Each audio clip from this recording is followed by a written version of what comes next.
Hi there. Most of you have seen other videos of other people displaying their record collection, mostly in the children's category.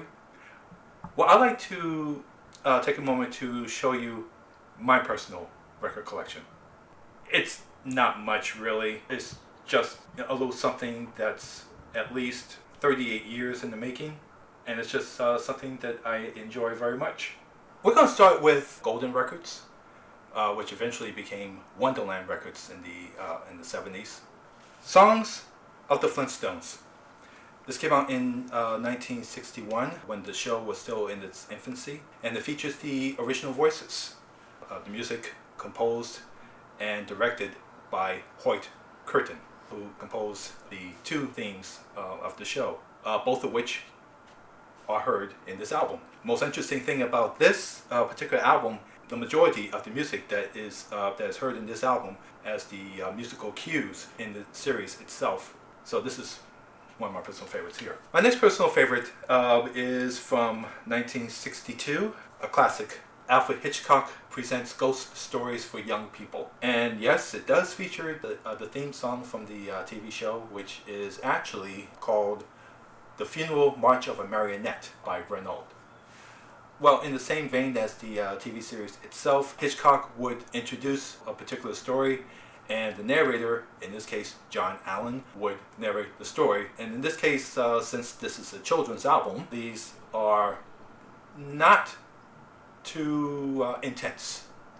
But at the same time, it does have its scary moments.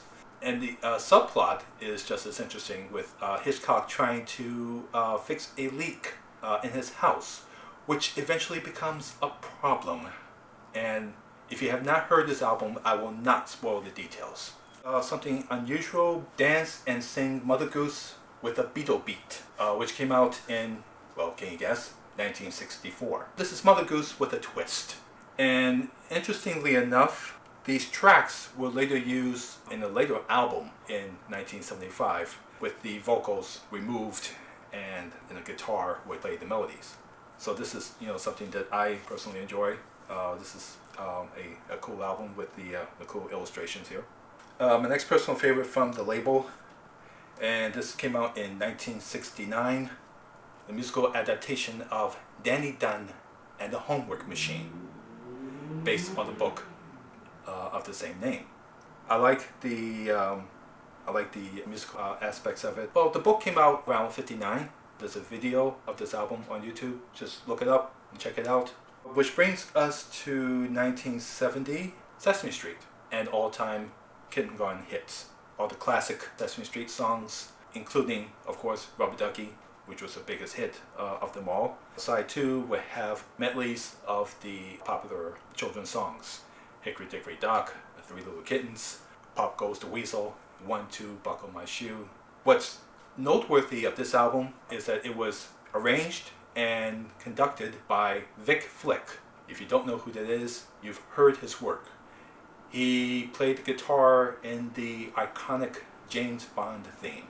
If you have not heard this album, you're in for a kick.